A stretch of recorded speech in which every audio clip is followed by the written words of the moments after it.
মৰমৰ ছাত্ৰ-ছাত্ৰীসকল আজি মই তোমালোকক ব্যাকৰণ কিছুমান দিবলৈ যত্ন কৰি আছো কাৰণ এজনে মোক কৈছিল যে ব্যাকৰণৰ অলপ টপিক কিটা আলোচনা কৰিবলৈ আজি মই তোমালোকক ব্যাকৰণ পাঠভিত্তিক হ'ব আৰু লগতে এছএছএলসি প্ৰিভিয়াস ইয়াৰৰ যিবিলাক কোৱেশ্চন আহিছিলে হেবিলাকো মই লগতে দি যাম ঠিক আছে এতিয়া প্ৰথম আজি আমি আৰম্ভ কৰিম সমাহ ঠিক আছে আজি আমি কি কৰিম সমাহৰ বিষয়ে জানিম আৰু সমাহৰ বিষয়ে কি আহিছিলে কি কোন ইয়াৰত আহিছিলে হেতু তোমালোকে জানিবলৈ সক্ষম হ'বা প্ৰথম আছে কি সমাহ কাক বোলে উদাহৰণ দি বুজাই লিখা এটো চোৱা তিনিবাৰ আহিছে 2007 ত আহিছে 9 ত আহিছে 12 ত আহিছে এতিয়া চোৱা কি হ'ব উত্তৰটো পৰস্পৰৰ অৰ্থ সংগতি থকা বা পাৰস্পৰিক আৱশ্যকীয় অৰ্থৰ দুই বা ততোধিক পদ লগ লাগি এক পদ হোৱাকে সমাহ বোলে মানে দুটা বা ততোধিক পদ থাকিব তাৰ পৰা তোমাৰ এটা পদ ওলাই অহাকে কি বুলি কোৱা হয় সমাহ বুলি কোৱা হয় যেনেকৈ ধৰা বৰশী মৰা মাছ ইয়াত কি হ'ব বৰশী মৰা মাছটো হ'ব বৰশী মৰা ঠিক আছে ইয়াত তোমাক বুজাই দিব কৈছে নহয় ইয়াত মাছ শব্দটোক বিশেষকৈ বুজোৱা বিশেষণ শব্দ ঠিক আছে এটা সব বৰশীৰে মাৰিঅনা মাছ এই অৰ্থত বৰশী মৰা শব্দটো গঢ়ি উঠিছে গতিকে বৰশী মৰা পদটো তৃতীয় তৎপুৰুষ সমাহ আমি যেতিয়া দকে আমি হেৰি কৰিম তোমাৰ সমাহৰ বিষয়ে জানিম তেতিয়া তোমালোকে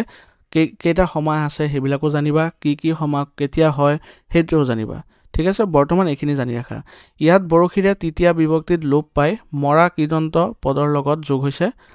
আৰু মাৰ ধাতুৰ বিশ্লেষণাত্মক কৃদন্ত আ যোগ হৈ মৰা সম্ভৱ হৈছে তেনেকে দিনক দিনে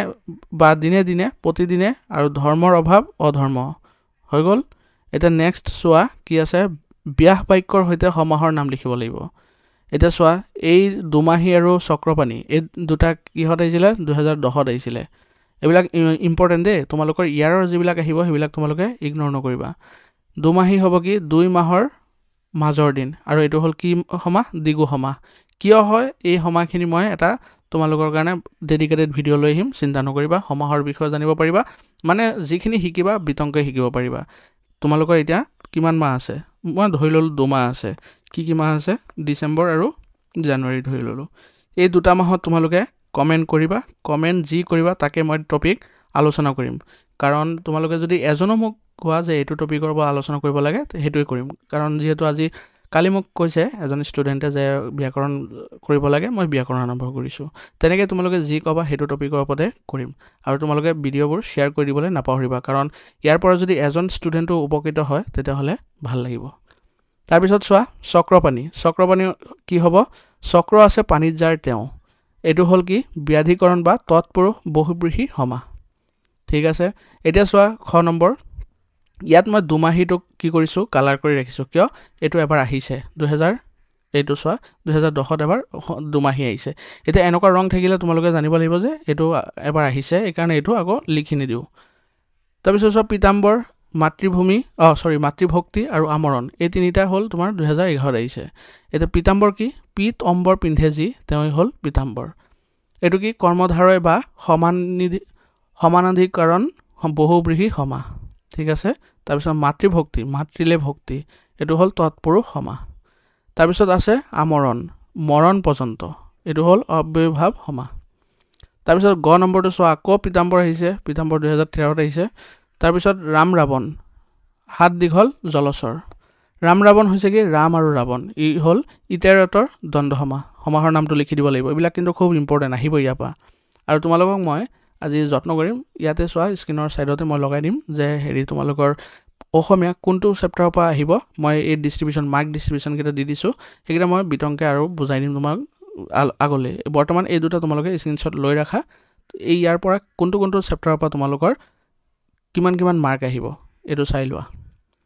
তাৰ পিছত নেক্সট হাত দীঘল যাৰ হাত দীঘল হি এটো হল কি কৰ্মধাৰয় বা সমানিধিকৰণ বহুব্ৰীহি সমাহ তাৰ পিছত আছে জলচৰ জলত চৰে যি এটো হল বহুব্ৰীহি সমাহ তাৰ পিছত আহি গলো ঘ নম্বৰলে নৱৰত্ন শূৰ্পনখা চন্দ্ৰমুখ গৃহস্থ এইকিটা 2014 ত আহিছে নৱৰত্ন হল কি নৰত্নৰ সমাহাৰ এটো হল দিগু সমাহ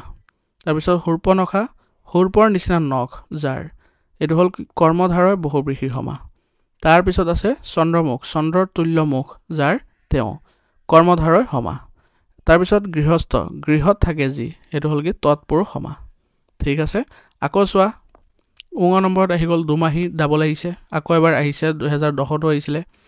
ৰাধা কৃষ্ণ চক্ৰপাণী শুক্লপক্ষ এটা চোৱা ৰাধা কৃষ্ণ ৰাধা আৰু কৃষ্ণ ইতৰতৰ দ্বন্দ্ব সমাস চক্ৰপাণী চক্ৰ আছে পানীত যাৰ তেওঁ এবাৰ আহিছে চক্ৰপাণীও আহিছে এবাৰ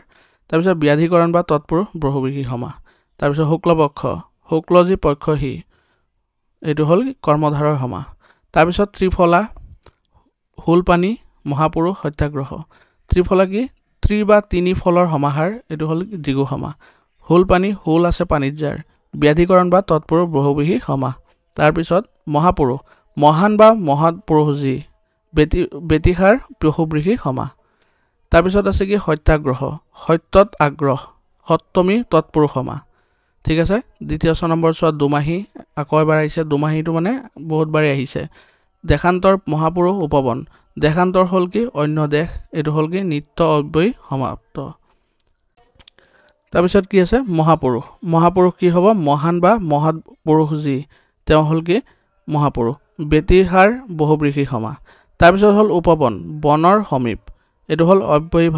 অব্যয়ভাৱ সমাস তাৰপিছত চোৱা নম্বৰটো হ'ল কি ত্ৰিফলা আছে উৰাজাহাজ ত্ৰিফলা এবাৰ পাইছোঁ উৰাজাহাজ মাটিকঁঠাল মৌচাক উৰাজাহাজ উৰাজী জাহাজহী কৰ্মধাৰয় সমাস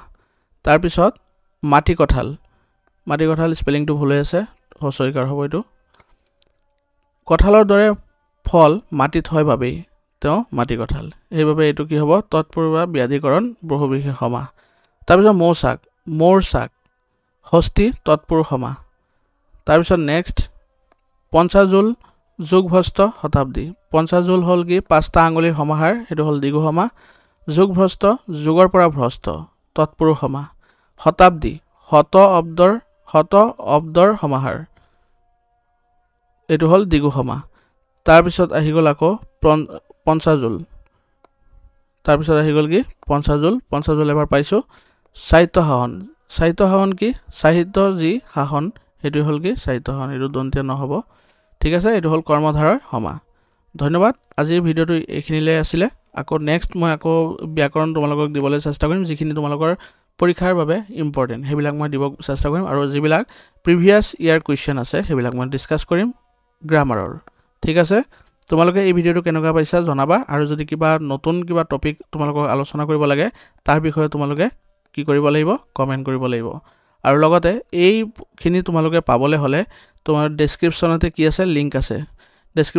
আছে টেলিগ্ৰামত তাতে তোমালোকে এই পিডিএফটো পাই যাবলৈ সক্ষম হ'বা গতিকে পিডিএফত জইন হৈ ল'বা আৰু তাতে মোৰ টেলিগ্ৰাম হেণ্ডেলো আছে তাত তোমালোকে মোক মেছেজো দিব পাৰিবা আজিলৈ বাই